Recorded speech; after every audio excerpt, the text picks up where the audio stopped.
Everyone talks about burnout, but almost no one talks about what is actually happening when you can't recover from it. You rested, you took time off. Maybe you changed jobs, slowed down, did everything people say should fix it. And yet the exhaustion remains. Maybe not exactly as before, but it's still there. A quieter version of yourself that never fully came back. A lightness that never returned. An ability to feel things with the intensity you remember once having.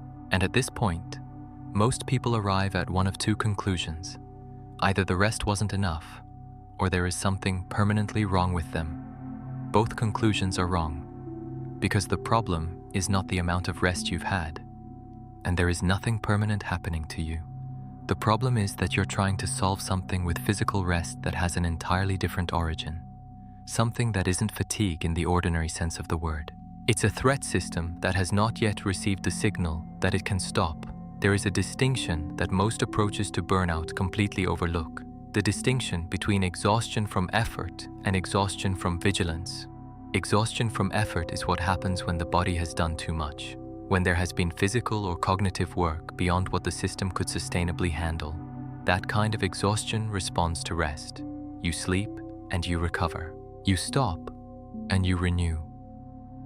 Exhaustion from vigilance is different. It's what happens when the nervous system has remained on alert for too long. When the perception of threat, whether real or anticipated, has never truly let up. When the organism has operated in a state of continuous mobilization without adequate periods of deactivation.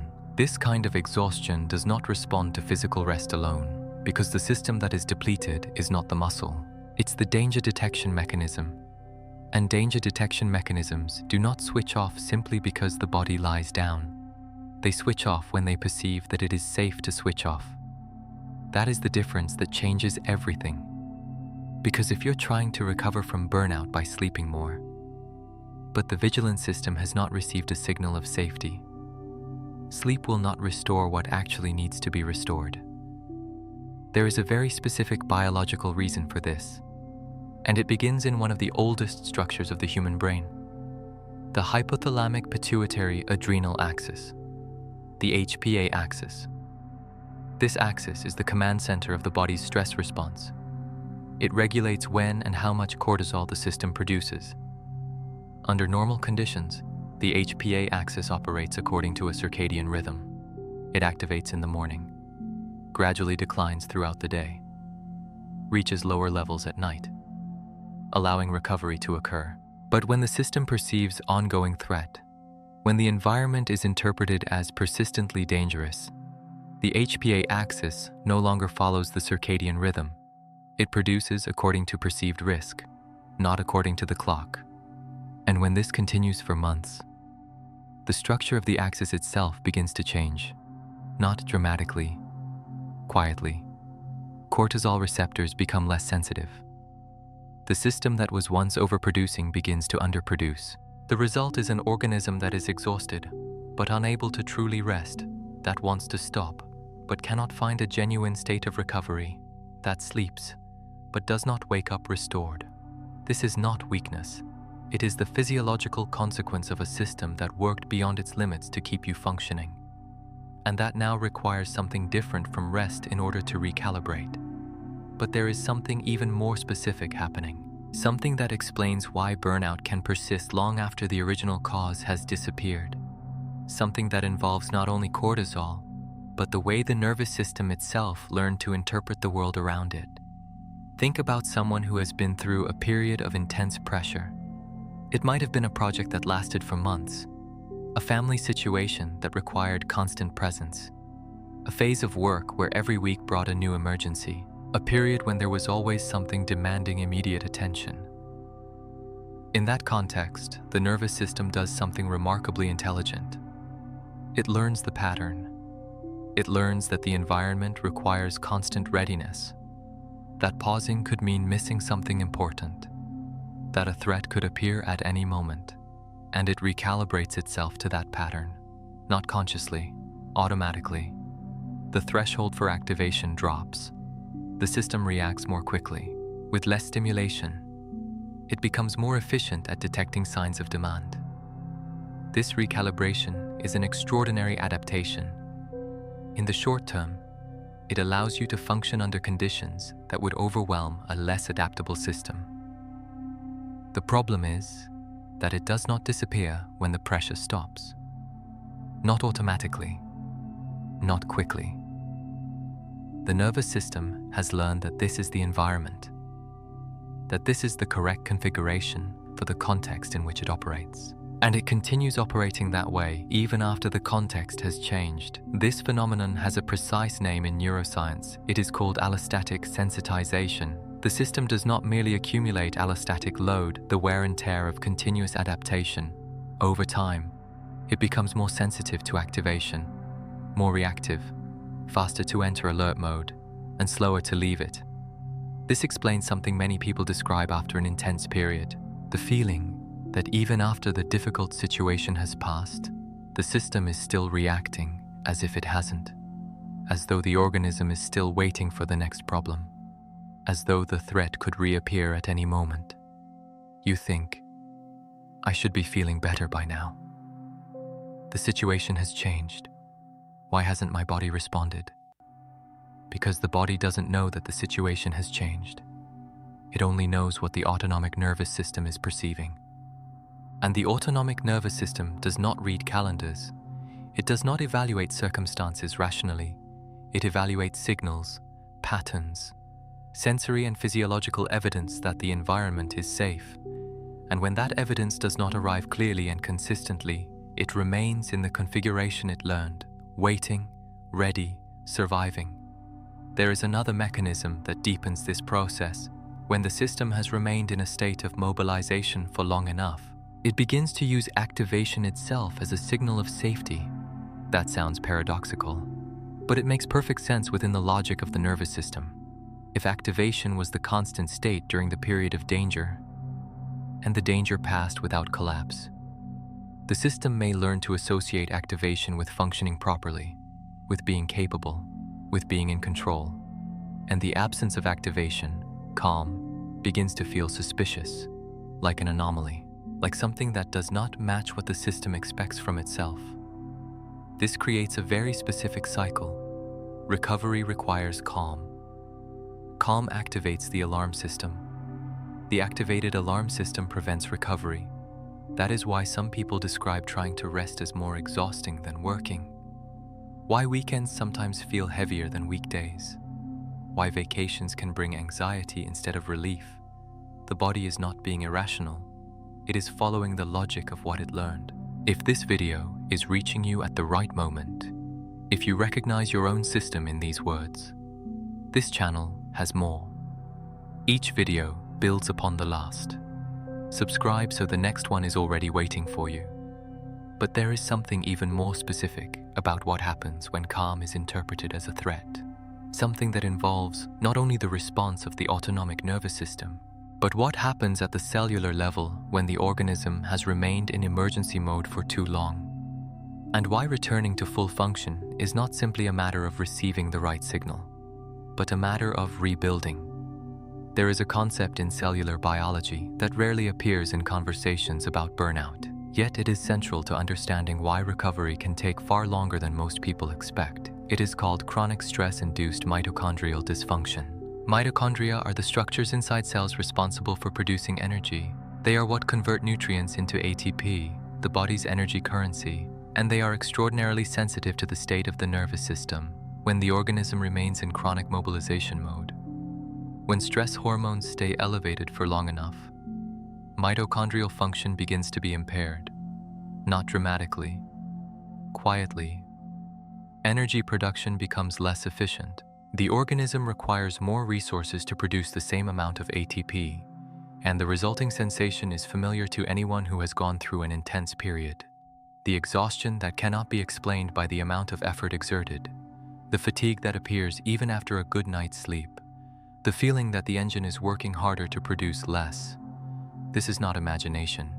It is biochemistry, and biochemistry takes time to restore itself. Not days, weeks, sometimes months, depending on the duration and intensity of the chronic mobilization that came before it. There is another level at which burnout leaves marks that are rarely discussed: the level of the immune system. During chronic stress, the organism redirects immune resources. It prioritizes the mobilization response over long-term immune surveillance. This creates a period of increased immune vulnerability that many people recognize as the phase when they became sick immediately after the difficult period ended, as though the body waited for the main danger to pass before dealing with everything else. And there is something even more specific: low-grade systemic inflammation. When the immune system operates in alert mode for prolonged periods, it can continue producing inflammatory markers, not at clinically alarming levels, but at levels sufficient to contribute to symptoms such as fatigue, brain fog, irritability, and difficulty concentrating, symptoms that are often interpreted as signs that someone has not yet recovered emotionally, when in reality they have a measurable biological foundation. This completely changes the way recovery is understood. It is not emotional weakness, it is physiology. And physiology responds to different things than willpower or additional rest. But there is an aspect of this process that goes beyond biology, something the nervous system does during months of survival mode, something that is rarely recognized as part of what must be undone for recovery to become real. A period of chronic mobilization does not only exhaust, it teaches. It teaches the autonomic nervous system that readiness is the safe state. It teaches the HPA axis that elevated cortisol production is the expected pattern. It teaches the amygdala that ambiguity means risk. It teaches the emotional processing system that difficult feelings should be suppressed in favor of functioning. These lessons do not disappear when the difficult situation ends. They remain. They operate. They influence how the world is perceived, how relationships are navigated, and how rest itself is interpreted. And here is something that completely transforms the meaning of what it actually means to recover. Recovery is not returning to who you were before the intense period. That may no longer be possible, and perhaps it is not even the right goal. Recovery is the process through which the system learns a new reference pattern, a pattern where safety is recognizable, where rest is legitimate, where calm does not need to be justified or earned, where the absence of threat is not suspicious. This learning does not happen all at once, it happens in layers. Through repeated experiences that communicate to the nervous system that the emergency configuration is no longer necessary, that the danger has passed, that it is safe to recalibrate. And this process has very specific characteristics that determine how long it takes, and why some people recover more easily than others. There's a question many people ask once they understand all of this. If the nervous system has learned to operate in survival mode, and if that learning does not disappear simply through rest, what actually changes the pattern? The answer begins with something that goes against what most people try to do when they are attempting to recover. The most common instinct is to force calm, to meditate with discipline, to create rigid routines, to try to convince the system that it is safe. And that instinct, while understandable, often prolongs the process. Because the nervous system does not learn safety through persuasion. It learns through accumulated experience that confirms safety. There is a huge difference between those two things. Convincing is a cognitive function. The autonomic nervous system does not respond to arguments. It responds to physiological patterns, to repeated sensory and bodily signals, to environments that, over time, stop generating activation. There is a concept that describes the mechanism through which this change occurs. It is called threat conditioning extinction.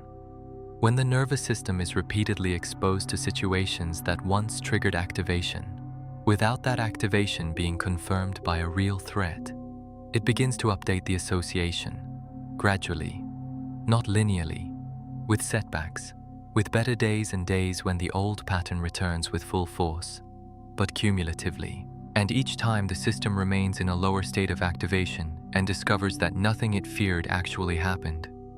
That experience is added to the account, to the construction of a new reference point, to the evidence the system needs to accumulate before it can begin trusting that the emergency setting is no longer necessary.